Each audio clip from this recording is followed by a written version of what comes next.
नमस्कार मित्रांनो, आपल्या व्लॉगमध्ये तुमचं स्वागत आहे.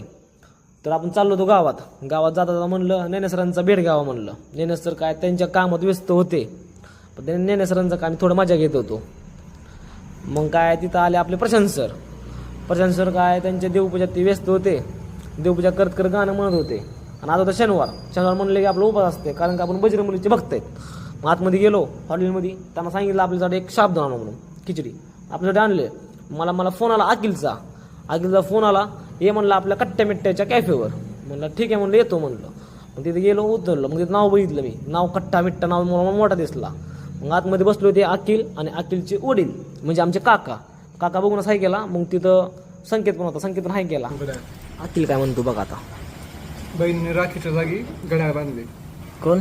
दीदीने काल. तुमचं रक्षाबंधन कधी असते? नाही, तिला जायचं होतं गावाकडं, ते आता आली होती.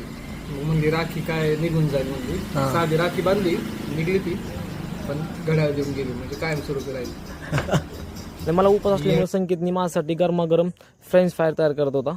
अखिल तेवढा टिंगल करत होता. मग जाऊन आम्ही टेबलला जाऊन बसलो, आमच्यासाठी गरमागरम फ्रेंच फ्रायर आणला. मित्रांनो, आजच्या व्लॉगसाठी एवढंच होतो.